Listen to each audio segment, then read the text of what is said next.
Hello, my name is Mike Faro. I'm an attorney with Faro Crowder, PA. I represent homeowners facing foreclosure, and I help people seek relief under the United States Bankruptcy Code. Today I would like to talk to you about default and acceleration, two concepts that apply to mortgage loans that cause a great deal of confusion. There's a fair amount of information available about these topics on the internet. Some of it, unfortunately, is not very accurate and only acts to compound the confusion. A default is a breach of your agreement with the bank. You actually have several agreements with the bank. The promissory note and the mortgage both contain numerous agreements. The most obvious is the obligation to pay the bank a certain amount of money on a certain schedule.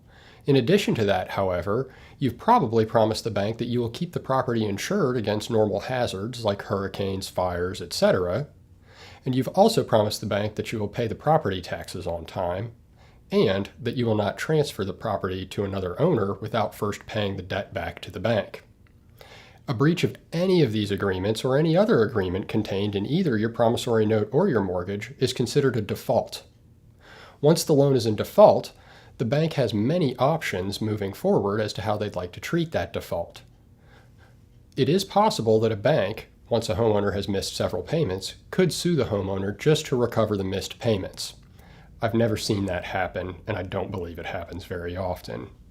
More often, what does happen is the bank sends a letter to the homeowner that states that the homeowner has gone into default.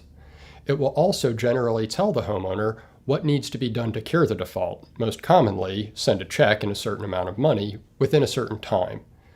It will further warn the homeowner that if the homeowner fails to take the action necessary to correct the default within the time given, the balance of the loan will be accelerated at the bank's option. That means that the bank will not tell you whether or not they have accelerated the loan.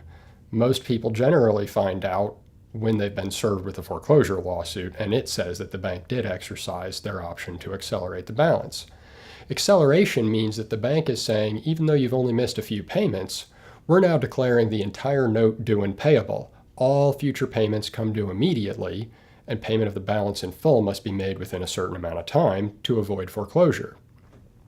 If you're behind on your payments and you have received a notice of intent to accelerate, or if your bank has called you and told you over the phone that they intend to accelerate the debt and demand payment in full, it's important that you act quickly to protect your rights. If you fail to act, you may actually waive some of those rights. If you're behind on your mortgage, or you've received a letter or a phone call from your bank threatening to foreclose your loan, it's important that you act quickly. Please call Faro Crowder today to schedule a free initial consultation. Our phone number is 321-784-8158. I look forward to speaking with you and helping you find a path forward.